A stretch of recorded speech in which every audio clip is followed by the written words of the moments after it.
Hi అండి. అందరికీ నమస్కారం. Welcome to my YouTube channel Sowji Krish. మనం డైలీ స్టోరీస్ చెప్పుకుంటున్నాం కదండీ! డైలీ హార్ట్ టచింగ్ స్టోరీస్ అని, మోరల్ స్టోరీస్ అని, నార్మల్ స్టోరీస్ అని అలా అన్ని రకాల స్టోరీస్ చెప్పుకుంటున్నాం కదండీ!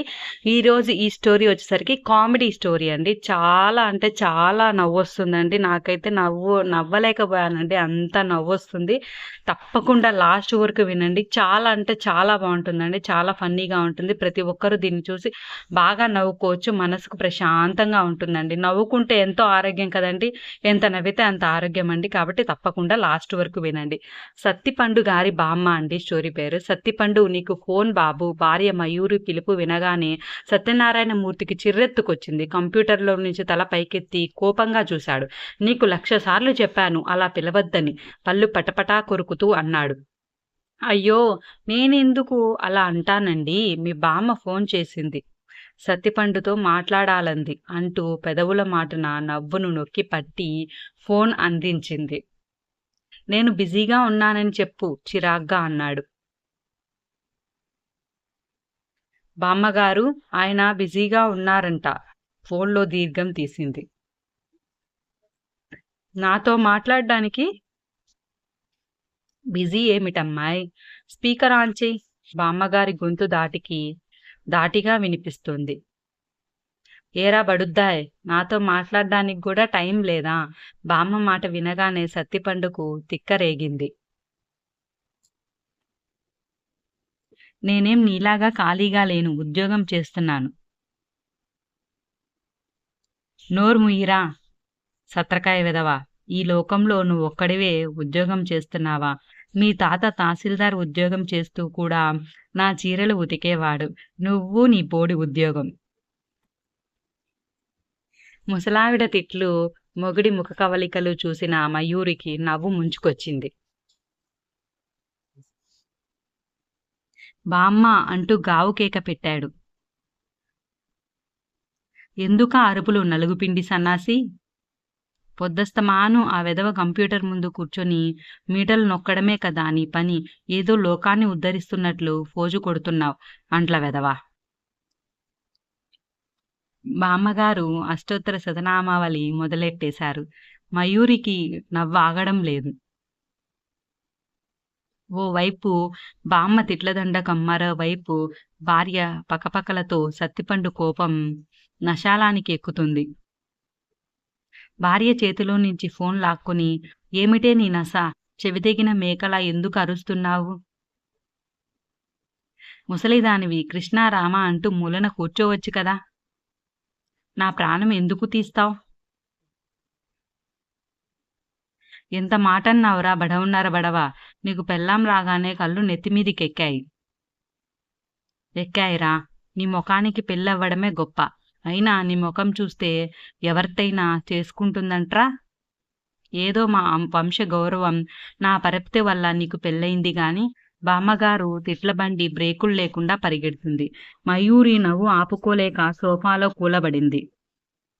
కొత్త పెళ్ళాం ముందు తనని చారులో కరివేపాకులా తీసి పారేస్తున్న బామ్మ మీద వళ్ళు మండుకొచ్చింది. ఫోన్ స్విచ్ ఆఫ్ చేసి సోఫాలో పడేశాడు.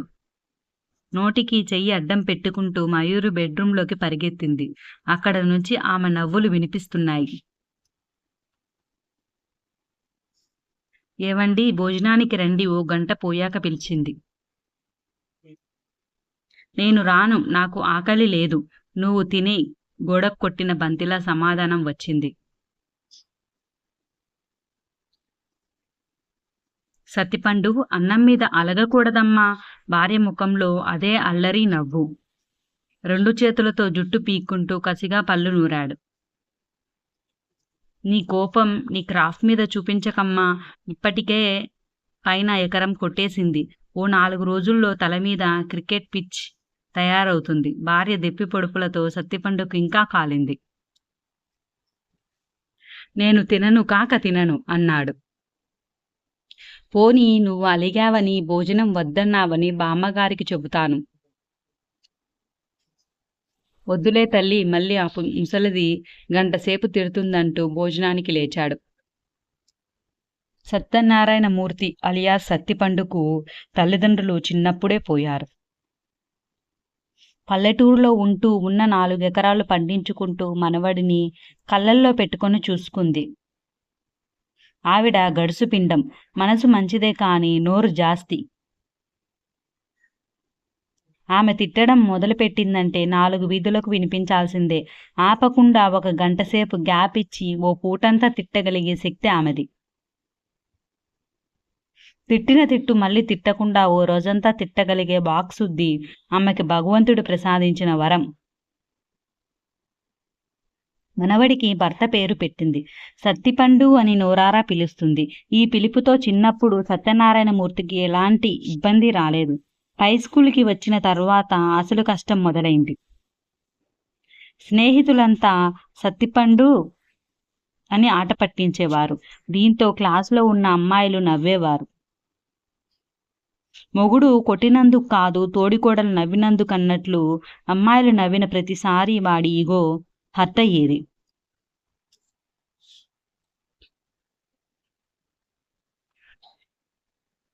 ఇక లాభం లేదు, తాడో పేడో అనుకున్నాడు సత్తిపండు.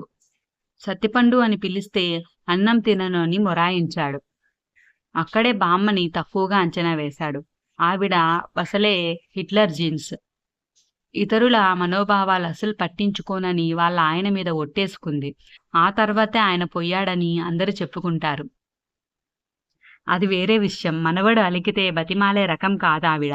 ఇలాంటి విషయాలని ఆమె నడి రోడ్డు మీద చర్చిస్తుంది. సత్తిపండు అన్నం మానేసిన సంగతి కూడా ఊరంతా తెలిసిపోయింది. బామ్మ మాట వినడం తప్ప మరో ఆప్షన్ లేదనే విషయం సతీబాబు చిన్నబుర్రకు లేటుగా అర్థమైంది. స్కూల్లో జరిగిన ఏ చిన్న సంఘటనైనా బామ్మ దృష్టికి వచ్చేది. సత్తిపండును టీచర్లు మందలించినా, వాడేదైనా తప్పు చేసినా సాయంత్రానికల్లా ముసలావిడ పంచాయితీ పెట్టేసేది. ఏదైనా సబ్జెక్టులో తక్కువ మార్కులు వస్తే సత్తిపండుకు, ఆ సబ్జెక్ట్ టీచర్కు విడివిడిగా, కొన్నిసార్లు జాయింట్గా కూడా ప్రైవేట్ చెప్పేసేది. అందుకే బామ్మగారికి భయపడి టీచర్లు మనవడి మీద శ్రద్ధ చూపేవారు. సత్తిపండు 10వ తరగతి చదువుతుండగా జరిగింది ఈ సంఘటన. ఓ సాయంత్రం చెవులో ఇయర్ ఫోన్లు పెట్టుకొని తన అభిమాన హీరో పాటకి స్టెప్ వేస్తున్నాడు. నేల మీద కొబ్బరి నూనె పడిపోయింది. ఒరేయ్ తింగర్ సచ్చినోడా, కాలు జారుతుంది చూసుకో అని బామ్మ అరుస్తుంది. బామ్మ మాట నోట్లోనే ఉండగా దబ్బున జారిపడ్డాడు. కాలు విరిగింది. అప్పుడు బామ్మ చేసిన హడావిడి అంతా ఇంతా కాదు. ముందు సత్తిపండుకు గంటసేపు తలంటేసింది. తర్వాత ఆ పాటలో నటించిన హీరోని, డాన్స్ మాస్టర్ని, పాట రాసిన కవిని, దర్శక నిర్మాతల్ని మరో 2 గంటలు తిట్టింది. సత్తిపండును ఆస్పత్రికి తీసుకెళ్లిన తర్వాత కూడా బామ్మ రభస ఆగలేదు. డాక్టర్ వచ్చి ఎక్స్రే తీయించాడు. కట్టు వేస్తే సరిపోతుంది అన్నాడు. పనిలో పనిగా బామ్మగారు బాగున్నారా? నేను మీ అబ్బాయి ఫ్రెండ్ భద్రయ్య కొడుకును అని మర్యాదకు పలకరించాడు. నువ్వు అట్రా బడుద్దాయ్ అన్నట్లు మీ నాన్నకి ఓ చిన్నిల్లు ఉండాలి. ఆ విషయం నీకు తెలుసా? మీ అమ్మ ఆవిడ ఒకసారి నడి రోడ్డు మీద కొప్పులు పట్టుకొని కొట్టుకున్నారు. నువ్వు అప్పటికి చిన్న పెసరకాయవి అంది. అంతే, ఆ డాక్టర్ ముఖం మాడిపోయిన బల్బులా తయారైంది. ఛీ, కాలికి అంటుకున్న పేడను ముక్కుకు రాసుకున్నట్లయింది అనుకుంటూ బయటకు వెళ్ళిపోయాడు. తర్వాత మళ్ళీ ఆ డాక్టర్ ఆ వార్డులోకి వస్తే ఒట్టు. ఇది బామ్మగారి సత్తా.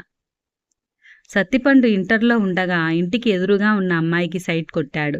విషయం తెలిసి అమ్మాయి వాళ్ళ నాన్న ఇలాంటి పిచ్చి వేషాలు వేయొద్దు అంటూ శుతిమెత్తగా హెచ్చరించాడు. చొక్కా పుచ్చుకొని కుమ్మేయకుండా కేవలం వార్నింగ్ ఇచ్చినందుకు సత్తిపండు ఆనందించాడు. కానీ బామ్మగారు మాత్రం విషయాన్ని ప్రతిష్టాత్మకంగా తీసుకుంది. దారిన పోయిన దానయ్యలందరినీ పిలిచి పొరిగింటాయన్ని తిట్టడం మొదలుపెట్టింది. ఈ విషయం సదరు శాల్తీ చెవిలో పడింది.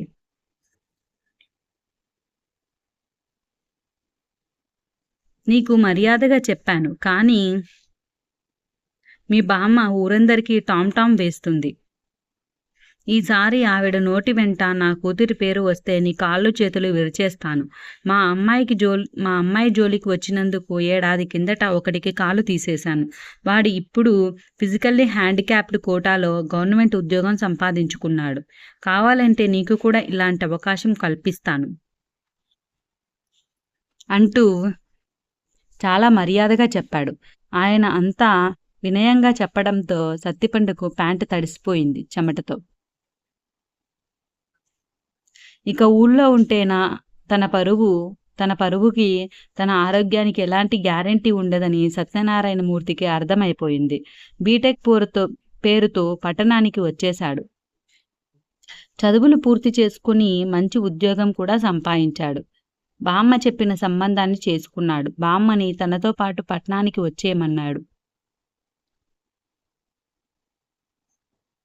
కానీ ఆమె కాళ్ళు చేయి ఆడినన్నాళ్ళు ఊర్లోనే ఉంటానంది. అయితే రోజుకు 4 సార్లు ఫోన్ చేసి కొత్త పెళ్ళాం ముందు పరువు తీసేస్తుంది. అదే సత్తిపండుకు నచ్చడం లేదు. మయూరి మంచి అమ్మాయి, కాకపోతే అల్లరి పిల్ల. బామ్మగారు ఫోన్ చేసి సత్తిపండు గాలి తీసేయడం, భార్యగారు పడిపడి నవ్వడం, సత్తిపండు జుట్టు పీక్కోవడం ఇది నిత్యకృత్యమైపోయింది. మా బామ్మ నోరు ముయించు దేవుడా అంటూ సత్తిపండు మొక్కని దైవం లేదు. ఆ ప్రార్థనలు ఫలించినట్లున్నాయి. ఓ రోజు ఉదయాన్నే ఫోన్, బామ్మగారికి గుండె నొప్పి వచ్చిందని.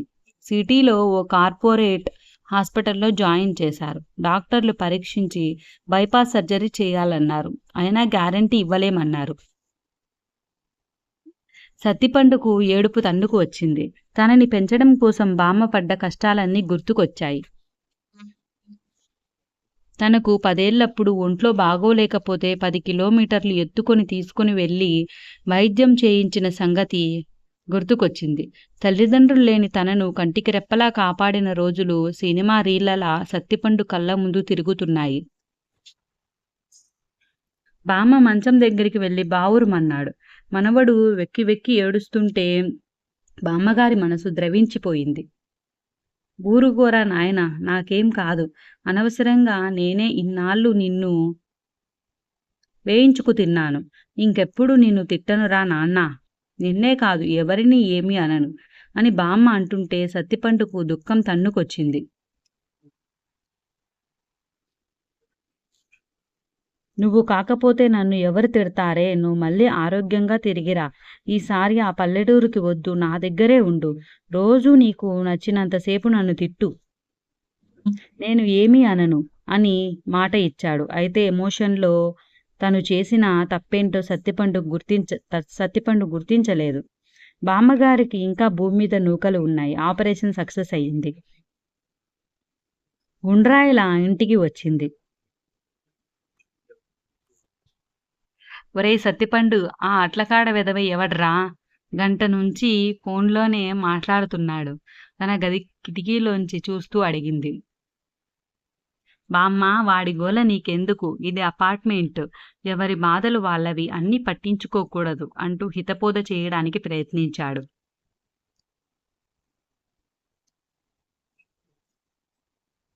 ఊరుకోరా కుర్రకుంక, నాకు చెప్పేంత వాడివరా నువ్వు? అయినా అంతసేపు ఫోన్లో మాట్లాడితే చెవులు పాడైపోతాయి. నువ్వు కూడా గంటలు కొద్దీ మాట్లాడతావంట, మీ ఆవిడ చెప్పింది. ఇప్పటికే నీ కుడి చెవు వినిపించడం లేదంట, చెవిటి తింగరోడా. గేట్లెత్తిన కృష్ణానది ప్రవాహంలా బామ్మ వాగ్దాటి, బామ్మ ఈజ్ బ్యాక్, ఏం చెయ్యాలరా భగవంతుడా అనుకుంటూ చెవులు మూసుకొని బాత్రూంలోకి దూరాడు సత్తిపండు.